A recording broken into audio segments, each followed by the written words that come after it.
Hello class 10th student, welcome in Success Point Coaching Center online classes. This video for biology chapter number first, life process nutrition. So first of all we are describe about life process definition. तो life process क्या होता है बच्चों? Life process are the essential activities that organism perform to survive and maintain their health. Life process एक ऐसी ज़रूरी activity है बच्चों जिसमें कोई भी ऑर्गेनिज्म अपने सरवाइव करने के लिए और अपनी हेल्थ को मेंटेन रखने के लिए ये करता है, ये एक्टिविटी को करता है। ठीक है ना? कोई भी ऑर्गेनिज्म अपने आप को सरवाइव और अपनी हेल्थ को मेंटेन रखने के लिए जो एक्टिविटी करता है वह प्रोसेस लाइफ प्रोसेस कहलाता है। These process include nutrition. इनमें क्या क्या चीज़ें इंक्लूड हैं? सबसे पहले न्यूट्रिशन है, रेस्पायरेशन है, ट्रांसपोर्टेशन है, एक्सक्रेशन है, रिप्रोडक्शन है, कंट्रोल एंड कोऑर्डिनेशन भी बोल ही सकते हैं। ये सारी चीज़ें आपकी आ जाती हैं लाइफ प्रोसेस में। तो देखेंगे थोड़ा सा डिटेल में। सबसे पहली हेडिंग आपकी आती है न्यूट्रिशन की। तो न्यूट्रिशन की डिफाइन हम इस तरह से कर सकते हैं, the process of obtaining and using food for energy and growth. ठीक है ना? एक ऐसा प्रोसेस जिसमें हम फूड को ऑब्टेन करते हैं, किस लिए? एनर्जी और ग्रोथ के लिए। रेस्पायरेशन में the process of exchanging gases by taking in oxygen and releasing carbon dioxide. ठीक है ना? And making energy also. ठीक है ना? तो इसमें हम गैसेस एक्सचेंज और एनर्जी मेकिंग दोनों को इंक्लूड कर सकते हैं। ट्रांसपोर्टेशन में है the process of moving substances like nutrients, gases with in the organism with the help of fluid tissue like blood. Okay. इसके बाद एक्सक्रेशन में the process of removing waste product from the body. ठीक, और वो भी कौन सा waste होगा? ये होगा आपका मेटाबॉलिक वेस्ट। ठीक। इसके बाद आपका आ जाता है reproduction, the process of produce new organism which ensure the continuation of a species। तो ये सारे आपके लाइफ प्रोसेस के कुछ पार्ट्स रहे। इसमें सबसे पहला न्यूट्रिशन आ जाता है जिसको मैं डिटेल में एक्सप्लेन करूँगा। तो हम यहाँ से स्टार्ट हो रहे हैं इंट्रोडक्शन ऑफ न्यूट्रिशन, जो कि चैप्टर नंबर फर्स्ट का पहला सेगमेंट है। तो इसका इंट्रोडक्शन हम कराएंगे डेफिनेशन देने के बाद। तो nutrition is a process of intake as well as utilization of nutrients by an organism। एक ऐसा प्रोसेस जिसमें न्यूट्रिएंट्स जो हमारे यूटिलाइज होते हैं बॉडी में, उनको इनटेक करना, उनको अपने शरीर के अंदर ग्रहण करना, यह प्रोसेस न्यूट्रिशन कहलाता है। It is the process of break down of nutrients into smaller molecule and their absorption. इस प्रोसेस में जो न्यूट्रिएंट्स होते हैं वो ब्रेक डाउन हो जाते हैं, टूट जाते हैं स्मॉल मॉलिक्यूल में एब्जॉर्प्शन के लिए। Food provides as nutrition and energy. Food हमें प्रोवाइड करते हैं न्यूट्रिशन और energy. It contains different type of nutrients in varying amounts according to the need of our body. बहुत सी तरह के डिफरेंट टाइप्स के न्यूट्रिशन हैं जो हमारी शरीर की ज़रूरत के मुताबिक होते हैं। देखो बच्चों, एक एग्जांपल दे सकते हैं यहाँ पर, जैसे कि अपने हेयर होते हैं तो कभी कभी हेयर फॉल हो जाता है, तो जो हमारे बड़े बूढ़े लोग होते हैं वो क्या कहते हैं कि भाई ऐसा है कि आपके हेयर फॉल हो रहे हैं तो आपको यूज करना चाहिए, ऑयल वगैरह डालना चाहिए जिससे आपको न्यूट्रिएंट्स मिलें। तो जैसे हेयर्स के लिए ऑयल है एज ए न्यूट्रिएंट, ऐसे ही अपनी बॉडी के लिए अलग अलग सब्सटेंस एज ए न्यूट्रिएंट्स काम करते हैं। ठीक है ना? तो अब हम बात करेंगे न्यूट्रिएंट्स की। तो बच्चों, न्यूट्रिएंट्स की डेफिनेशन को हम इस तरह से देख सकते हैं, दीज आर द सबस्टेंस, ये सबस्टेंस ही होते हैं required by our body for its growth, repair, work and maintenance of the body. जो हमारे शरीर को ग्रोथ के लिए, रिपेयर के लिए, अपने काम करने के लिए और मेंटेनेंस के लिए हमारी बॉडी को आवश्यक होते हैं, ऐसे सबस्टेंस क्या कहलाते हैं? न्यूट्रिएंट्स कहलाते हैं। Different types of nutrients are carbohydrates, fats, proteins, vitamins, minerals etcetera. ये काफ़ी टाइप के न्यूट्रिएंट्स हैं जो मैंने अभी यहाँ पे बोले हैं। आवर डेली एनर्जी नीड में vary according to our occupation, age, sex and under some specific condition।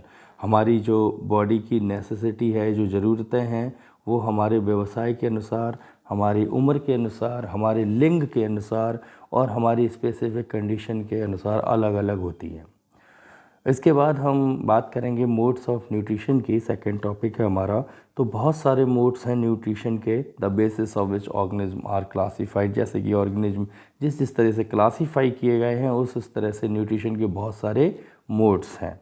तो कुछ मोड्स की हम यहाँ पर देखेंगे। तो सबसे पहले न्यूट्रिशन को दो भागों में बांटा गया है बच्चों। Nutrition can be classified into two parts. Number 1 is autotrophic और दूसरा है आपका हेटरोट्रॉफिक। तो ऑटोट्रॉफिक क्या होते हैं? ऑटोट्रॉफिक में मैंने यहाँ पे बोला है they are able to synthesise their own food. Synthesise बोल सकते हैं या प्रोड्यूस भी बोल सकते हैं। ऐसे ऑर्गेनिज्म जो अपना खाना स्वयं बना सकते हैं, जो अपना फूड अपने आप स्वयं बना सकते हैं, इस प्रकार के ऑर्गेनिज्म में ऑटोट्रॉफिक न्यूट्रिशन पाया जाता है। और जो अपना फूड अपने आप नहीं बना सकते बल्कि वो एक किसी दूसरे पर डिपेंड रहते हैं, ऐसे ऑर्गेनिज्म में हेटरोट्रॉफिक न्यूट्रिशन पाया जाता है। तो चलिएगा बच्चों, अब हम लोग देखेंगे ऑटोट्रॉफिक न्यूट्रिशन के बारे में। तो यहाँ पर सबसे पहले वर्ड को क्लासीफाई करते हैं। यहाँ पर ऑटो का मतलब होता है सेल्फ और ट्रॉफिक का मतलब होता है food. It is mode of nutrition, ये एक न्यूट्रिशन का मोड है। In which organism prepare their own food. इस न्यूट्रिशन में ऑर्गेनिज्म अपना खाना, अपना फूड स्वयं बनाते हैं। Organic molecules like CO2 and H2O are converted into organic molecules like carbohydrates. ठीक है, तो इसमें इनऑर्गेनिक मॉलिक्यूल्स जैसे कि कार्बन डाइऑक्साइड है, H2O है, ये आपका रॉ मटेरियल के रूप में यूज करते हैं। इन सबस्टेंसेस को कन्वर्ट करके ऑर्गेनिक मॉलिक्यूल लाइक कार्बोहाइड्रेट्स, इन चीज़ों में बदलकर फूड के फॉर्म में कार्बोहाइड्रेट वगैरह का यूज किया जाता है। It in the presence of sunlight and chlorophyll. ये काम सनलाइट और क्लोरोफिल की प्रेजेंस में होता है। ये सारा ग्रीन प्लांट, इसका एग्जाम्पल ग्रीन प्लांट होगा। ठीक है ना। Autotrophs are further categorise. तो समझ में आ गया होगा कि ऐसे ऑर्गेनिज्म जो अपना खाना स्वयं बनाते हैं, और स्वयं बनाने वाले जो ऑर्गेनिज्म हैं उनमें ग्रीन प्लांट बेसिकली आते हैं। इसमें कार्बन डाइऑक्साइड और H2O रॉ मटेरियल होता है, और जो प्रोडक्ट के रूप में बनता है वो कार्बोहाइड्रेट है, जो कि एक ऑर्गेनिक मॉलिक्यूल है। और ये सनलाइट और क्लोरोफिल होना इनके लिए ज़रूरी है। ठीक है, तो इनको भी दो भागों में बांटा है। एक तो बेटा है फोटो ऑटोट्रॉफ्स और दूसरा है कीमो ऑटोट्रॉफ्स। फोटो में फोटो वर्ड आ गया है, दैट मीन्स ऐसा प्रोसेस जिसमें सनलाइट ज़रूरी है। Those which utilise sunlight for preparing their food. तो ये तो बेटा केवल प्लांट्स में ही होगा, क्योंकि प्लांट्स में ही सनलाइट की एनर्जी को एब्जॉर्ब करने की टेंडेंसी होती है। तो the main source of energy is sun, और we are getting the energy on the form of light and heat. ठीक है ना। लेकिन हम लोग इस लाइट और हीट की एनर्जी को एब्जॉर्ब नहीं कर सकते। इसके लिए केवल एक ही ऑर्गेनिज्म ऐसा है जो है आपके ग्रीन प्लांट, जो इस एनर्जी को एब्जॉर्ब कर सकते हैं। ठीक है ना। तो फोटो ऑटोट्रॉफ्स में आ जाते हैं प्लांट्स हमारे, और इस प्रकार का न्यूट्रिशन प्लांट्स में पाया जाता है, फोटो ऑटोट्रॉफिक न्यूट्रिशन। और दूसरा आ जाता है बेटा chemo autotrophic, those which utilise chemical energy for preparing their food. ऐसे ऑर्गेनिज्म जो केमिकल एनर्जी को अपने खाना बनाने के रूप में यूज लेते हैं, उनको उनमें कीमो ऑटोट्रॉफिक न्यूट्रिशन पाया जाता है। इनमें आपके बैक्टीरियाज वगैरह होंगे। और केमिकल्स में अब कौन सा केमिकल है? तो केमिकल्स में इसमें मेन होती है सल्फर डाइऑक्साइड, SO2 गैस। ये आपका जो एक ऐसा केमिकल है जो आपके ऑर्गेनिज्म के फूड के रूप में यूज होता है। ठीक है। यहाँ पे बेटा ऑटोट्रॉफिक के बाद दूसरा आ जाता है आपका हेटरोट्रॉफिक।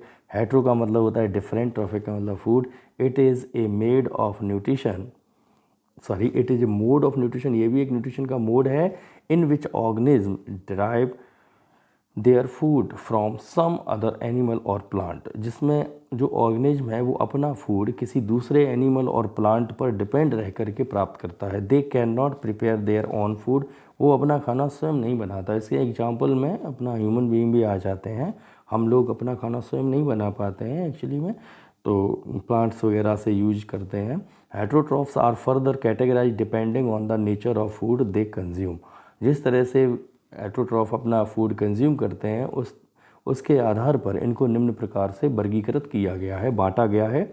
तो सबसे पहला है बेटा herbivorous, animals which eat only plants, जैसे काव है, गोट है, ये सारे हर्बीवोरस कहलाते हैं जो सिर्फ प्लांट्स खाते हैं। कार्निवोरस में फीड और फ्लैश और मीट, जो मांस और मीट खाते हैं, ऐसे एनिमल में कार्निवोरस न्यूट्रिशन पाया जाता है, ये कार्निवोरस कहलाते हैं, जैसे कि लॉयन है, वल्चर है, एटसेट्रा। ओमनीवोरस का मतलब they feed on plant and animal both, जो प्लांट और एनिमल दोनों को खाते हैं, जैसे कि डॉग आ जाता है, ह्यूमन भी है इसमें।